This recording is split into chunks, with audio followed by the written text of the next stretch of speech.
Hi students, welcome to lit lab learning. അപ്പോൾ നിങ്ങളുടെ commerce and management പേപ്പറിലെ foundation കോഴ്സിലുള്ള മൊഡ്യൂൾ 1 ആദ്യത്തെ ചാപ്റ്ററാണ് ഇന്ന് നമ്മൾ ഡിസ്കസ് ചെയ്യാൻ പോകുന്നത്. ഓക്കെ, ഇതിൻ്റെ ഒരു സമ്മറി വൈസ് ആയിരിക്കും പോകുന്നുണ്ടായിരിക്കുക. അപ്പോൾ നിങ്ങൾ ശ്രദ്ധിക്കുക. ഓക്കെ, ചിലപ്പോൾ കുറച്ച് പോയിന്റുകൾ ഒന്നിച്ച് വായിച്ചിട്ടായിരിക്കും ഞാൻ സമ്മറി പറയുന്നത്, കാരണം അല്ലാതെ എടുക്കാൻ പോയാൽ നമുക്ക് അധികം സമയം കിട്ടില്ല. അപ്പോൾ എന്താണ് ചാപ്റ്ററിൻ്റെ name? How to take the BS out of business speak. BS എന്ന് പറയുന്നതിൻ്റെ ഒരു വലുതാക്കിയ ഫോമാണ് ബിസിനസ് സ്പീക്കർ, അല്ലെങ്കിൽ എങ്ങനെ പറയാം, ബിസിനസ് സ്പീക്കിനെ ചെറുതാക്കിയതാണ് BS എന്ന് പറയുന്നത്. ആരാണ് എഴുതിയിട്ടുള്ളത്? ബോബ് വിൽഫോങ് എന്ന് പറയുന്ന ആളാണ് എഴുതിയിട്ടുള്ളത്. ആരാണ് ഇദ്ദേഹം എന്ന് പറഞ്ഞിട്ട് വേണം നമുക്ക് തുടങ്ങാൻ വേണ്ടിയിട്ട്. He was born on November 26, 1969. 1969 ജനിച്ച ഒരു American actor, comedian and newscaster ആണ് ആര്? നമ്മളുടെ ബോബ് എന്ന് പറയുന്ന ആള്. ബോബ് എന്ന് നമുക്ക് എളുപ്പത്തിൽ വിളിക്കാം, ബാക്കിയുള്ള പേരൊക്കെ പറയുന്നത് ബുദ്ധിമുട്ടായിരിക്കും. അപ്പോൾ Bob actually correspondent on the daily show എന്ന് പറയുന്ന പ്രശസ്തമായ ഒരു ഷോയിലെ അവതാരകനും കൂടി ആയിരുന്നു. എന്താണ് ഇദ്ദേഹത്തിന്റെ പ്രത്യേകത എന്ന് പറയുന്നത്? ഹി ഹാസ് വോൺ 4 Emmy എന്ന് പറയുന്ന ഏറ്റവും പ്രശസ്തമായിട്ടുള്ള അവാർഡ്. ഇപ്പം നമ്മൾ AR റഹ്മാന് നമുക്ക് ഓസ്കാർ ലഭിച്ചു എന്ന് പറയുന്ന പോലെ ഏറ്റവും പ്രശസ്തമായ Emmy അവാർഡ്സിനെ പറ്റി നിങ്ങൾ കേട്ടിട്ടുണ്ടായിരിക്കും. 4 പ്രാവശ്യം വാങ്ങിയ ആളാണ് ആര്? നമ്മളുടെ ബോബ് എന്ന് പറയുന്ന എഴുത്തുകാരൻ. അപ്പോൾ ആക്ച്വലി ഇദ്ദേഹം എഴുതിയ ഒരു ബുക്കിനെ ബേസ് ചെയ്തിട്ടാണ് നമുക്ക് ഇന്നത്തെ ഈ ചാപ്റ്റർ പഠിക്കാനുള്ളത്. അദ്ദേഹം ടിം ഇറ്റോ എന്ന് പറയുന്ന അദ്ദേഹത്തിന്റെ കൂട്ടുകാരൻ്റെ ഒപ്പം ഒരു ബുക്ക് എഴുതി, ദ BS ഡിക്ഷണറി. BS എന്ന് പറയുന്നതിന്റെ ഫുൾ ഫോം എന്താ? ബിസിനസ് സ്പീക്ക് എന്ന് പറയുന്നത് തന്നെയാണ്. ബിസിനസ് സ്പീക്ക്, ബിസിനസ്സിൽ ഉപയോഗിക്കുന്ന വാക്കുകൾ, വാചകങ്ങൾ, ഫ്രേസസ് എല്ലാം. അപ്പൊ അതിനെക്കുറിച്ച് ഒരു ഡിക്ഷണറി എഴുതി. സാധാരണ ഡിക്ഷണറി എന്താ ഉണ്ടായിരിക്കുക? നമ്മുടെ ഡിക്ഷണറിയിൽ കുറെ വാക്കുകളായിരിക്കും. ഇദ്ദേഹം എഴുതിയ ഡിക്ഷണറിയിൽ എന്താ ഉള്ളത്? ബിസിനസ്സിന് ആവശ്യമായിട്ടുള്ള വാക്കുകളും ഫ്രേസസും ഇഡിയംസും എല്ലാം ചേർന്നിട്ടുള്ളതാണ് ഇദ്ദേഹത്തിന്റെ ബുക്ക് എന്ന് പറയുന്നത്. ഇനി അതിന്റെ ഫുൾ പേരാണ് the BS dictionary uncovering the origins and true meaning of business speak. ഇത്രയും വലിയൊരു ടൈറ്റിലുള്ള ഒരു ബുക്കാണ് എഴുതിയിട്ടുള്ളത്. അപ്പൊ അതിന്റെ വലുപ്പം നിങ്ങൾക്ക് ആക്ച്വലി മനസ്സിലാവുന്നതായിരിക്കും. ഡിക്ഷണറിയാണ് എഴുതിയിട്ടുള്ളത്. The book critiques corporate jargons and advocates for clear, concise communication. ഇദ്ദേഹം ഒരു പ്രത്യേക ആവശ്യത്തിന് വേണ്ടിയിട്ടാണ് ഇത് എഴുതിയിട്ടുള്ളത്. കോർപ്പറേറ്റ് ജാർഗൺ അല്ലെങ്കിൽ കോർപ്പറേറ്റ് ബിസിനസ് വേൾഡിൽ ഉപയോഗിക്കുന്ന പ്രത്യേക വാക്കുകളുണ്ട്. ആ വാക്കുകൾ അവർക്ക് മാത്രമേ മനസ്സിലാവുള്ളൂ. ഇപ്പൊ നിങ്ങൾ എവിടെയെങ്കിലും പ്രത്യേകിച്ച് ഒരു സന്ദർഭത്തിൽ പോയി പെട്ടെന്ന് വിചാരിക്കുക, അവിടുത്തെ ആൾക്കാർ സംസാരിക്കുന്ന ഭാഷ നിങ്ങൾക്ക് മനസ്സിലാവണം എന്ന് നിർബന്ധമില്ല. അപ്പൊ അദ്ദേഹം പറയാണ്, ഈ കോർപ്പറേറ്റ് ജാർഗൺസ് എന്താണ്, അതിന്റെ പ്രശ്നങ്ങൾ എന്താണ്, അത് കൂടാതെ ഇത് എങ്ങനെ ഒരാൾക്ക് പ്രത്യേകിച്ച് വ്യത്യാസങ്ങളൊന്നും ഇല്ലാതെ ക്ലിയർ ആയിട്ടും കൺസൈസ് ആയിട്ടും കാര്യങ്ങൾ പറഞ്ഞു കൊടുക്കാം. എവിടെ? ബിസിനസ്സിൽ എങ്ങനെ പറഞ്ഞു കൊടുക്കാം. ബിസിനസ് വേൾഡിലേക്ക് വരുമ്പോൾ, ഒരു കമ്പനിയിലേക്ക് വരുമ്പോൾ, അതിൻ്റെ ഒരു സ്പീച്ചിലേക്ക് വരുമ്പോൾ നിങ്ങൾ എന്ത് ചെയ്യണം? നിങ്ങൾ ബേസിക്കലി ചെയ്യേണ്ട കാര്യം എന്ന് പറഞ്ഞു കഴിഞ്ഞാൽ വലിയ വലിയ വാക്കുകൾ ഉപയോഗിക്കാതെ ചെറിയ ചെറിയ വാക്കുകൾ ഉപയോഗിച്ച് മനസ്സിലാവുന്ന തരത്തിൽ നിങ്ങൾ പറഞ്ഞു കൊടുക്കാൻ ശ്രദ്ധിക്കണം എന്നുള്ളതാണ് പറയുന്നത്. അപ്പൊ ക്ലിയർ ആയിട്ട് പറയാൻ വലിയ വലിയ വാക്കുകൾ ഉപയോഗിക്കണമെന്ന് നിർബന്ധമൊന്നുമില്ല. വലിയ വലിയ വാക്കുകൾ ഉപയോഗിച്ചാൽ എന്താ പ്രശ്നം? സാധാരണക്കാർക്ക് മനസ്സിലാവില്ല. എല്ലാവർക്കും നിങ്ങളുടെ അത്രയും ഇന്റലക്ച്വൽ പവറോ ബിസിനസ് മെന്റാലിറ്റി ഒന്നും ഉണ്ടായിരിക്കില്ല. നിങ്ങൾ എന്ത് മനസ്സിലാക്കണം? കേൾക്കുന്ന ആൾക്ക് മനസ്സിലാക്കി കൊടുക്കണം എന്നുള്ള ഒരു ഉത്തരവാദിത്തോടു കൂടി, അല്ലെങ്കിൽ ആ കാര്യത്തിനെ ക്രിട്ടിസൈസ് ചെയ്തിട്ടാണ് ബോബ് ഈ ബുക്ക് എഴുതിയിട്ടുള്ളത്. അതൊരു ഡിക്ഷണറി ആണെങ്കിൽ കൂടി അതാണ് അതിന്റെ ഒരു ഉദ്ദേശം എന്ന് പറയുന്നത്. ഇനി ഈ ബുക്കിനെ ബേസ് ചെയ്തിട്ടാണ് എന്ത് വരുന്നത്? ഇദ്ദേഹത്തിന്റെ ഒരു TEDx ടോക്ക് നിങ്ങൾക്ക് കാണാൻ പറ്റും. അതാണ് ആക്ച്വലി നമുക്ക് പഠിക്കാനുള്ളത്. ഓക്കെ, ഈ പഠിക്കാനുള്ളത് ആക്ച്വലി അദ്ദേഹത്തിന്റെ ഒരു ടോക്കാണ്. TEDxൽ 2022 അദ്ദേഹം നടത്തിയ ഒരു ടോക്കാണ് നമുക്ക് പഠിക്കാനുള്ളത്. യൂട്യൂബിൽ അവൈലബിൾ ആണ്. അപ്പോൾ ഇദ്ദേഹം നടത്തിയ ഈ ടോക്കിനെ ബേസ് ചെയ്തിട്ടാണ് നമുക്ക് ഈ ഒരു ചാപ്റ്റർ മുന്നിലേക്ക് കൊണ്ടുപോകേണ്ടത്. എന്താണ്? നമുക്ക് ചാപ്റ്റർ തുടങ്ങാം. Business communication often uses jargons. Jargons എന്ന് പറഞ്ഞു കഴിഞ്ഞാൽ എന്താ നമുക്ക് നോക്കാം. It blocks easy and proper communication. Jargons are formal or special words that are difficult for others to understand, like acronym or idioms. Basically ഒരു communication നടക്കുകയാണെന്ന് വിചാരിക്കുക, രണ്ടുപേർക്ക് മനസ്സിലാവണം അല്ലേ? ഓക്കെ, അപ്പൊ അങ്ങനെയുള്ള ഒരു സന്ദർഭത്തിൽ നിങ്ങൾ നിങ്ങളുടെ മുമ്പിലുള്ള ആൾക്ക് മനസ്സിലാവാത്ത കുറെ കാര്യങ്ങൾ സംസാരിക്കുന്നെങ്കിൽ ഒന്നും ചെയ്യാൻ പറ്റില്ല. കമ്മ്യൂണിക്കേഷൻ എന്നുള്ള പറയുന്നത് ഒരു ബിസിനസ്സിലേക്ക് വരുമ്പോൾ കൂടെ നിൽക്കുന്ന ആൾക്കാർക്ക് നിങ്ങൾ എന്തോ പ്രൊഡക്റ്റ് ഓഫർ ചെയ്യുകയാണല്ലേ. അപ്പൊ എന്ത് നിങ്ങൾ ചെയ്യണം?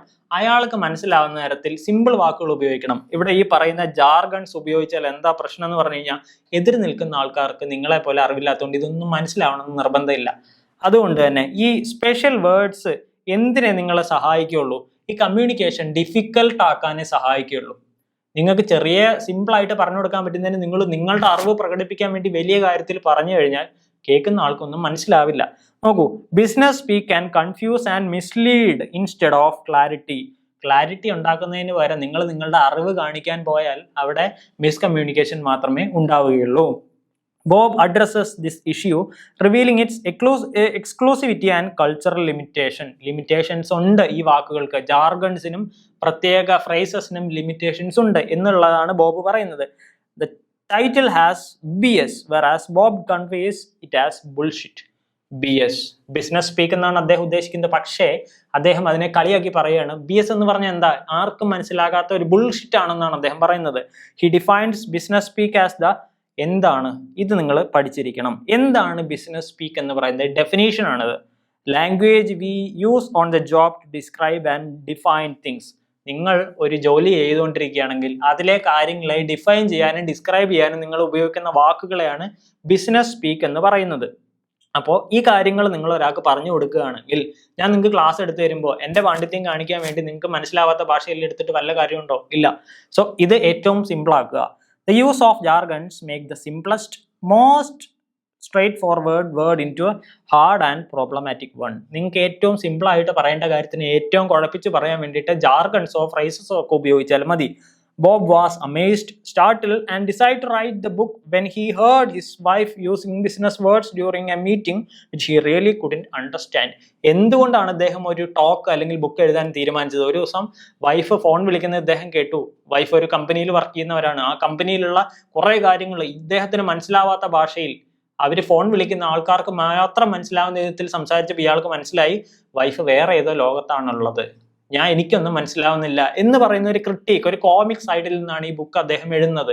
എന്തുകൊണ്ട് എനിക്ക് മനസ്സിലാവുന്ന തരത്തിൽ ഇവർക്ക് സംസാരിച്ചുകൂടാ? അദ്ദേഹം അത് ഇൻവോൾവ്ഡ് അല്ലെങ്കിൽ പോലും മനസ്സിലാക്കുക എന്നുള്ളത് എല്ലാവരുടെയും അവകാശമല്ലേ? Right. He puts forward 3 suggestions to clarify. 3 suggestions വരുന്നുണ്ട്. Clarify, simplify business speak, to make communication more easy, straight forward and effective. ഇത് എഫക്റ്റീവ് ആവണം. നിങ്ങൾ പറയുന്നത് മറ്റുള്ളവരാൾക്ക് മനസ്സിലായാൽ മാത്രമേ അത് എഫക്റ്റീവ് ആവുള്ളൂ. അപ്പം ഇതിനു വേണ്ടി എന്തൊക്കെ കാര്യങ്ങൾ നമുക്ക് ചെയ്യാമെന്നുള്ളതാണ് പറയുന്നത്. Bob asked why BS is so problematic and ineffective among common people.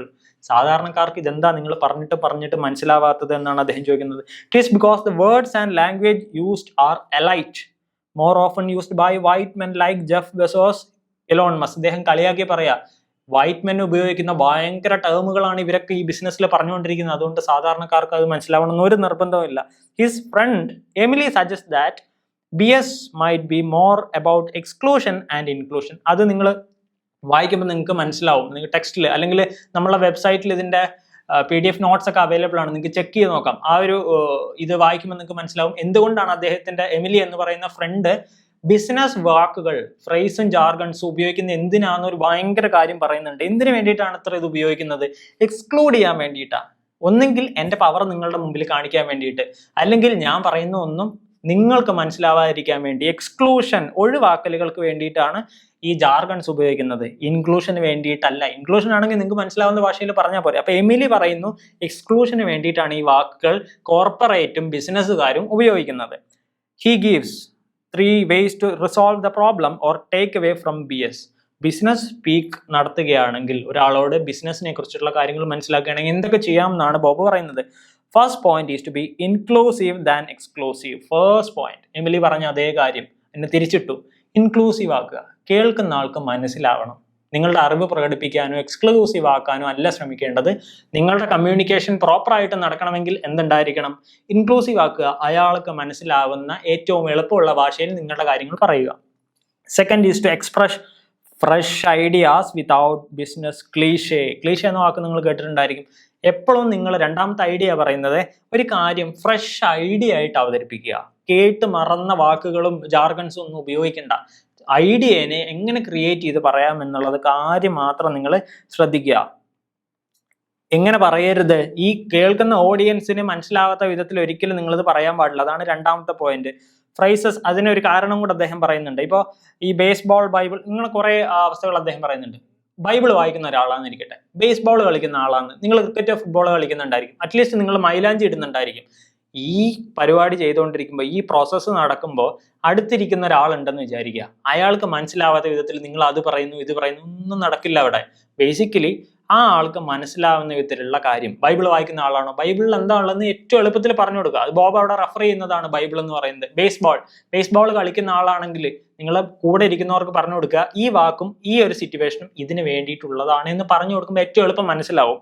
Okay, and has less chance to get noticed and understood by the people who is unaware or doesn't read. അപ്പൊ ഇതിനെക്കുറിച്ച് ബേസ്ബോളിനെ പറ്റി അറിയാത്ത ഒരാളുണ്ടെങ്കിൽ അദ്ദേഹത്തിന് എന്തെങ്കിലും മനസ്സിലാവുമോ? അദ്ദേഹത്തിനൊന്നും മനസ്സിലാവില്ല. മനസ്സിലാക്കാൻ സഹായിക്കുന്ന വിധത്തിലുള്ള വാക്കുകൾ നിങ്ങൾ പറയാൻ ശ്രദ്ധിക്കണം. So there is always a connection between BS, culture and language. അമേരിക്കക്കാർക്ക് ക്രിക്കറ്റ് അറിയില്ല എന്ന് നിങ്ങൾക്ക് അറിയോ? അമേരിക്കക്കാർക്ക് ക്രിക്കറ്റിനെ കുറിച്ചുള്ള അറിവ് കുറവാണ്. അതുകൊണ്ട് നോ ബോൾ എന്ന് അവിടെ പോയിട്ട് പറഞ്ഞാൽ അവർക്ക് ചിലപ്പോൾ മനസ്സിലാവില്ല. അവരെന്ത് വിചാരിക്കും? ബോൾ ഇല്ല എന്ന് പറയുന്ന അർത്ഥത്തിലേക്ക് വേണമെങ്കിൽ എടുത്തേക്കാം, നോ ബോൾ, അത്രേ ഉള്ളൂ. അപ്പൊ നിങ്ങളുടെ കൾച്ചറും നിങ്ങളുടെ ലാംഗ്വേജും നിങ്ങൾ എന്തുമായി ബന്ധപ്പെട്ടു കിടക്കുന്നു എന്നുള്ളതും ഈ ബിസിനസ്സിനെ വളരെയധികം ബാധിക്കും. ഇനി മൂന്നാമത്തേത് പറയുന്നുണ്ട്, the third one is the interconnected nature of BS and culture. കൾച്ചറും നിങ്ങളുടെ ബിസിനസ് ടോക്കും വളരെയധികം ബന്ധപ്പെട്ടിട്ടുള്ളതാ. We must use words and phrases that can be understood by the listener. ആൾക്കാർക്ക് മനസ്സിലാവുന്ന വാക്കുകളും ഫ്രേസസും ഉപയോഗിക്കുക. ഒരു പാമ്പ് കടിക്കാൻ വരികയാണെങ്കിൽ സ്വാഭാവികമായിട്ടും നമ്മൾ അമ്മേ എന്നാണ് വിളിക്കുക. അതിന് പകരം വേറെ എന്തെങ്കിലും വലിയ വാക്കൊന്നും വിളിച്ചിട്ട് കാര്യമില്ല. അപ്പോൾ മാത്രമേ മനസ്സിലാവൂ പാമ്പ് കടിക്കാൻ വന്നതാണെന്ന്. കേൾക്കുന്ന ആൾക്ക് മനസ്സിലാവാത്ത തക്കത്തിൽ വാക്കുകൾ ഉപയോഗിക്കുന്നതാണ് ഇതിലെ മൂന്നാമത്തെ ടിപ്പ് എന്ന് പറയുന്നത്. Much of BS is lost in translation. അതാണ് അടുത്ത പ്രശ്നം, ഇതിൽ തന്നെ വരുന്നതാ. ഇപ്പൊ നിങ്ങൾ പാമ്പ് കടിക്കാൻ വരുന്നതിന് അത് ഇംഗ്ലീഷിൽ വലിയൊരു ഓ മൈ ഗോഡ് അങ്ങനെ പറഞ്ഞിട്ട് ഒരു കാര്യമില്ല. എന്താ പ്രശ്നം? ട്രാൻസ്ലേഷനിൽ ഇത് മാറിപ്പോവും. ജപ്പാൻകാരനോട് പാമ്പ് കടിക്കാൻ വരുമ്പോൾ അയാൾക്ക് അറിയാത്ത ഭാഷയിൽ ഇരുന്നിട്ട് പറഞ്ഞിട്ട് വല്ല കാര്യമുണ്ടോ? ഇല്ല. അത് തന്നെയാണ് ബിസിനസ്സിലും സംഭവിക്കുന്നത്. എന്താണ് നിങ്ങൾ ചെയ്യേണ്ടത്? നിങ്ങളുടെ മുമ്പിലേക്ക് വരുന്ന ഒരാൾക്ക് അയാൾക്ക് അറിയുന്ന ഭാഷയിൽ പറഞ്ഞു കൊടുക്കുക. ഇല്ലെങ്കിലോ ഇയാൾ ഇത് ട്രാൻസ്ലേറ്റ് ചെയ്യാൻ നിൽക്കും. ജപ്പാൻകാരനും ചൈനക്കാരനും ഇത് ട്രാൻസ്ലേറ്റ് ചെയ്ത് വേറെ ഏതാ അർത്ഥത്തും. ഈ അർത്ഥം മാറാതിരിക്കാൻ വേണ്ടി അയാൾക്ക് മനസ്സിലാവുന്ന ഭാഷയിൽ സിമ്പിൾ ആയിട്ട് പറഞ്ഞു കൊടുക്കുക. For example, if you want to say that a company doesn't have fund. ഒരു കമ്പനിയിൽ പൈസ ഇല്ല. അമേരിക്കൻസ് എന്താ പറയുക? It is broke. എളുപ്പത്തിൽ പറയും, അത് പൊട്ടിപ്പോയി. അടുത്തതോ ഇറ്റലിക്കാരെന്ത് പറയും?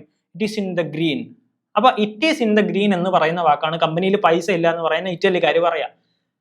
ഇന്ത്യക്കാരായ നമ്മളോട് പറഞ്ഞിട്ട് ഇവിടെ വന്നിട്ട് അവർ പറയാ it is in the green എന്ന് പറഞ്ഞാൽ നമ്മൾ എന്താ വിചാരിക്കുക? അത് പ്രകൃതിയിലാണ് നമ്മൾ വിചാരിക്കുള്ളൂ. ഗ്രീൻ നമുക്ക് എന്താ, പച്ച കളർ പ്രകൃതിയൊക്കെയാണ് നമ്മുടെ മുമ്പിൽ. അപ്പൊ നിങ്ങളൊരു കാര്യം പറയുകയാണെങ്കിൽ പറയുന്ന ആൾക്ക് മാത്രമല്ല കേൾക്കുന്ന ആൾക്ക് ഇത് മനസ്സിലാവണം എന്നുള്ള കാര്യം മനസ്സിലാക്കുക. അടുത്തത്, regardless of the similarity of the context, the appropriate BS changes from culture to culture. കൾച്ചറിൽ നിന്ന് കൾച്ചറിലേക്ക് ഇത് മാറിക്കൊണ്ടിരിക്കും. This will hinder clear communication. It will lead and ask participants deciphering the phrase and losing the original meaning. കൾച്ചറിൽ നിന്ന് കൾച്ചറിലേക്ക് മാറിക്കൊണ്ടിരിക്കുമ്പോൾ വാക്കുകളുടെ അർത്ഥം മാറുന്നതിനാൽ എന്ത് സംഭവിക്കും? ഒറിജിനൽ മീനിങ് അങ്ങോട്ട് പോയി കിട്ടും. നിങ്ങൾക്ക് പറയാൻ വെച്ച കാര്യം അർത്ഥം അവർക്ക് മനസ്സിലാവില്ല. അതുകൊണ്ട് നിങ്ങൾ എന്ത് സഹായിക്കണം? നിങ്ങളുടെ പാർട്ടിസിപ്പന്റിനെ, നിങ്ങളുടെ ഓഡിയൻസിന് മനസ്സിലാവുന്ന തരത്തിൽ കാര്യങ്ങൾ പറയാൻ ശ്രദ്ധിക്കുക. The expressions familiar in one culture might be completely unknown in other. Clear communication is essential for fostering an inclusive and collaborative environment. അതായത് കൾച്ചറിലുള്ള വാക്കുകൾ ശ്രദ്ധിച്ച് ഉപയോഗിക്കുക. അതുപോലെ തന്നെ ക്ലിയർ ആയിട്ടുള്ള കമ്മ്യൂണിക്കേഷൻ കൊടുക്കുകയാണെങ്കിൽ അതൊരു നല്ല എൻവയോൺമെന്റിനെ നിങ്ങൾക്ക് തരും. നിങ്ങളുടെ ക്ലാസ് ടീച്ചർ വന്നിട്ട് നിങ്ങൾക്ക് മനസ്സിലാവാത്ത ഭാഷയിൽ പഠിപ്പിച്ചിട്ട് വല്ല കാര്യവും ഉണ്ടോ? ഇല്ല. അവിടെ എന്ത് നടക്കും? മനസ്സിലാവുന്ന ഭാഷയിൽ പഠിപ്പിച്ചാൽ കൊളാബറേറ്റീവ് എൻവയോൺമെന്റ്, കൊളാബറേഷൻ നടക്കും. എല്ലാവരും ഒന്നിച്ച് ഒത്തിണങ്ങി പോവും. അതൊരു കമ്പനീനെ സംബന്ധിച്ച് ഭയങ്കര ഇമ്പോർട്ടൻ്റാ. MD ഒരു കാര്യം പറയും, HR വേറൊരു കാര്യം തീരുമാനിക്കും, വേറെ ആൾ വേറെ എന്തെങ്കിലും തീരുമാനിക്കും, ചായ കൊണ്ടുവരുന്ന ആൾ വേറെ എന്തെങ്കിലും തീരുമാനിക്കും. അപ്പൊ അവിടെ ഒരു എൻവയോൺമെന്റ് ഉണ്ടാവില്ല. എൻവയോൺമെന്റ് ഉണ്ടാവണമെങ്കിൽ എന്താ? എല്ലാവർക്കും മനസ്സിലാവുന്ന റൂൾസ് എടുക്കണം, അത് മനസ്സിലാവുന്ന ഭാഷയിൽ പറഞ്ഞു കൊടുക്കണം. He encourages the use of simple language to improve understanding. വളരെ സ്വാഭാവികമായിട്ടുള്ള കാര്യങ്ങൾ മനസ്സിലാവുന്ന തരത്തിൽ പറഞ്ഞു കൊടുത്താൽ മതി എന്നാണ് ബോബ് ഈ പറഞ്ഞ് അവസാനിപ്പിക്കുന്നത്. നമുക്ക് നോക്കാം ഇതിലെ മോഡൽ ക്വസ്റ്റ്യൻസ് എന്താണ്, ഏത് തരത്തിലുള്ള ക്വസ്റ്റ്യൻസ് ഇതിൽ വരാം. അപ്പൊ ഷോർട്ട് ആൻസർ നമുക്ക് നോക്കാം. ഓക്കെ, ഏതൊക്കെ ക്വസ്റ്റ്യൻസ് വരും? അപ്പൊ ഇത് ഞാൻ ഈ ക്വസ്റ്റ്യൻസ് വായിക്കുന്നതിനിടയിൽ നിങ്ങൾ ആലോചിച്ച് നോക്കുക, ഇതിൽ ഏതൊക്കെ ഞാൻ പറഞ്ഞു പോയിട്ടുണ്ട്. നിങ്ങൾ ഈ ചാപ്റ്റർ ഓൾറെഡി റീഡ് ചെയ്താണ്, എൻ്റെ കാര്യങ്ങൾ നിങ്ങൾക്ക് അറിയുന്നുണ്ടായിരിക്കും. അപ്പൊ ഷോർട്ട് ആൻസറിൽ 2-3 ചോദ്യം നോക്കാം. ഒന്ന്, how does Bob define business speak? ഞാനൊരു സെന്റൻസ് പറഞ്ഞു തന്നിട്ടുണ്ടായിരുന്നു, അതും എഴുതണം. നിങ്ങളുടേതായിട്ടുള്ള വാക്കിലും നിങ്ങൾ അതിനെ എഴുതണം. ഇത് എത്ര മാർക്കിനുള്ള ക്വസ്റ്റ്യനാണ്? 2 മാർക്കിനുള്ള ക്വസ്റ്റ്യനാണ്. ഒരു 5-6 ലൈൻ മാക്സിമം നിങ്ങൾ എഴുതണം. അതിന് വേണ്ടി 1.5 പാരഗ്രാഫ് എഴുതി വെക്കരുത്. എത്രയാണോ ഒരു മാർക്ക് വരുന്നത് അതിനനുസരിച്ചിട്ടുള്ള സെന്റൻസ് ഫോം ചെയ്യാൻ പഠിക്കണം. അത്ര എഴുതാൻ പാടുള്ളൂ, അത്ര എഴുതിയാൽ മതി. നിങ്ങൾ എത്ര എഴുതിയാലും മാർക്ക് എത്ര മാക്സിമം കിട്ടുക? 2 മാർക്കാ. 1.5 പേജ് എഴുതിയെന്ന് വിചാരിച്ച് 5 മാർക്ക് ഈ ക്വസ്റ്റിന് തരാൻ പറ്റുകയില്ല. അതുകൊണ്ട് 2 മാർക്കിനുള്ള ക്വസ്റ്റ്യൻ എഴുതി വെക്കണം.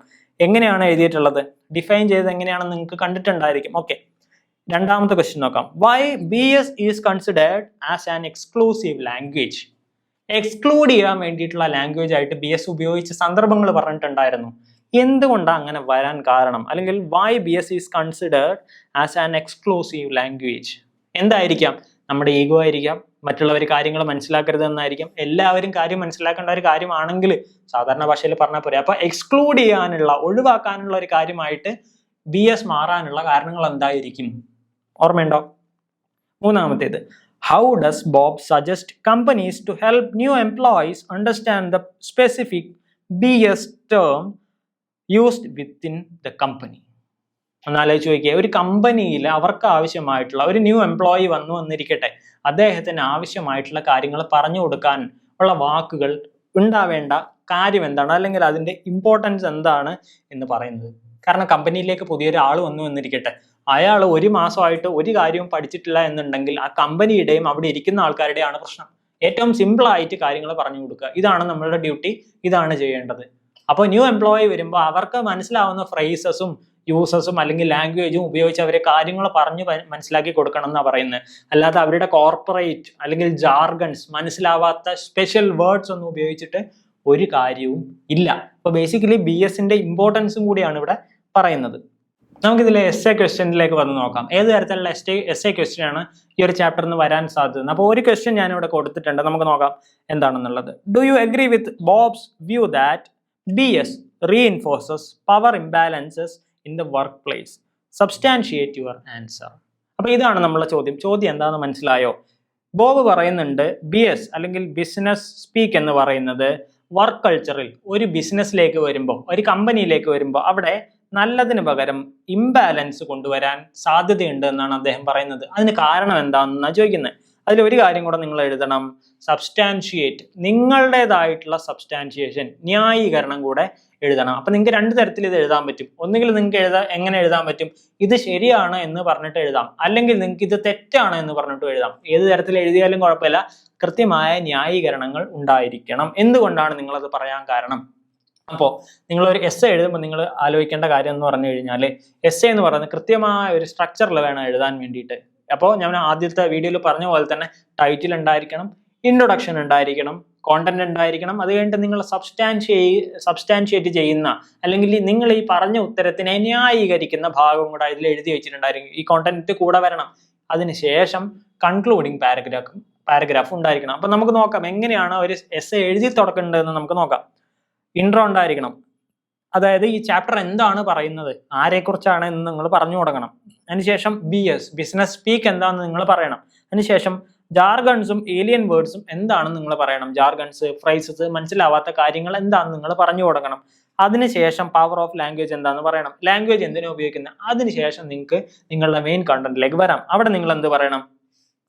ഇത് നിങ്ങളുടെ ഉത്തരം നിങ്ങൾ അവിടെ തുടങ്ങാൻ പോകുക ആക്ച്വലി. അപ്പൊ എങ്ങനെയാണ് എഴുതേണ്ടത്? നിങ്ങൾ അതിനെ ന്യായീകരിക്കുന്നോ ഇല്ലയോ എന്ന് പറഞ്ഞിട്ട് അവിടെ ശ്രദ്ധിക്കണം, അല്ലെങ്കിൽ എഴുതാൻ ശ്രമിക്കണം. അവിടെ നിങ്ങൾ പറയണം, ഇതിനെ ഞാൻ ശരിയാണെന്നാണ് പറയുന്നത്. വർക്ക് ലൈഫിൽ അല്ലെങ്കിൽ കമ്പനികളിൽ എന്തുണ്ടാവുന്നുണ്ട്? ഇംബാലൻസ് ഇങ്ങനത്തെ വാക്കുകൾ ഉപയോഗിച്ചാൽ ഉണ്ടാവും. അതിനൊരു കാരണം നിങ്ങൾക്ക് എന്ത് പറയാം? അവിടുത്തെ മുതലാളി ഇങ്ങനത്തെ വാക്കുകൾ മാത്രമേ ഉപയോഗിക്കുന്നുള്ളൂ. എന്താ കാരണം? അദ്ദേഹത്തിന്റെ ഈഗോ കാണിക്കാൻ വേണ്ടിയിട്ട്, അദ്ദേഹം വലിയ ആളാന്ന് കാണിക്കാൻ. പക്ഷേ അവിടെ ഒരിക്കലും സാധാരണ ഒരാൾക്ക് ഇതൊന്നും മനസ്സിലാവില്ല. അപ്പൊ എന്തുണ്ടാവും? ഇംബാലൻസ് ഉണ്ടായിരിക്കും. അവിടുത്തെ തൊഴിലാളികൾക്കൊന്നും ഇത് മനസ്സിലാവില്ല. അപ്പൊ അങ്ങനെ വേണമെങ്കിൽ നിങ്ങൾക്ക് സബ്സ്റ്റാൻഷിയേറ്റ് ചെയ്യാം. അല്ലെങ്കിൽ എങ്ങനെയാവാം? ഇത് നിങ്ങൾക്ക് എതിർത്തുകൊണ്ട് അങ്ങനെ ഇംബാലൻസ് ഒന്നും ഉണ്ടാവുന്നില്ല, എല്ലാവരും ആ വാക്കുകൾ പഠിച്ചാൽ മതി, അപ്പൊ ആ കമ്പനിയിൽ പ്രശ്നങ്ങളൊന്നും ഉണ്ടാവുന്നില്ല എന്ന രീതിയിലും വേണമെങ്കിൽ നിങ്ങൾക്ക് എന്ത് ചെയ്യാൻ പറ്റും?